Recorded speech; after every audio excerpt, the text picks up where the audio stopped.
start the show with a special report on an enterprise that gives a new lease of life to what is normally considered rubbish.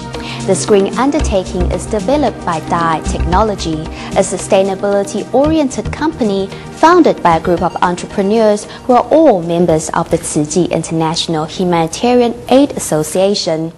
The company came into being as a solution to a common phenomenon. Due to the scale of some catastrophes, many aid groups are struggling to come up with enough money for post-disaster relief aid, as in the case of Hurricane Katrina. With that in mind, DaAi Technology was established to generate profit through environment-friendly ways to support Tzu Chi.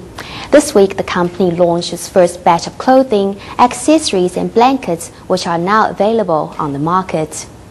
All the fabric for the products is made from recycled plastic bottles. So how is that possible?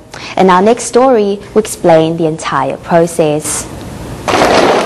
From stamping on recycled bottles to a warm blanket stamped with a logo, the famous Tzu Chi blanket is made from PET bottles pressed into bales, crushed into chips, crashed into pellets, and spun into yarn that can be knitted into fabric. And it all starts in Tzu Chi's recycling stations.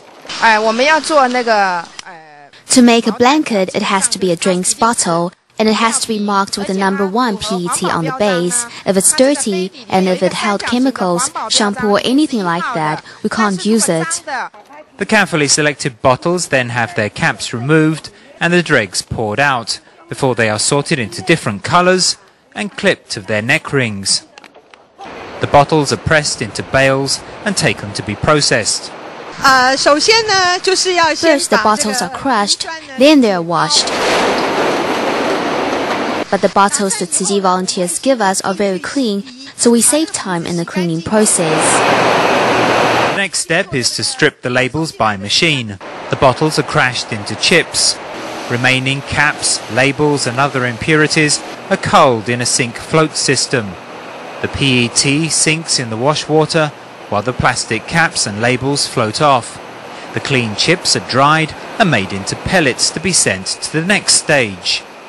At the yarn factory, the pellets are dried, compressed and melted to extract thread, which is thinner than human hair. The yarn is extruded at a rate of 3,200 meters a minute, or 190 kilometers an hour. At the fabric factory, company president Luo Zhongyou explains how the textile machines work. This machine, which turns at the rate of 15 revolutions a minute, can produce 500 kilograms of fabric a day, which can make 400 blankets. Luo explains why the color of Tzu Chi's blanket has changed from blue to gray. You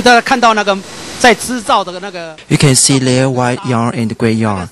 The gray yarn is made from white and black yarn together, so the blanket is produced is gray. Gray blankets don't have to be dyed, which save water, chemicals, and is also save electricity and energy. The penultimate stage checks the quality of the fabric. Because in the production process there will be some smudges or missed stitches, which we have to control. Before the blanket goes out, we have to catch those faults. We don't just use the human eye, but by shining a light from underneath, we can see if there are any hidden faults. After this process, the quality is 100%. Finally, at the Neihu factory, the fabric is cut into blankets to be sent to disaster scenes all over the world.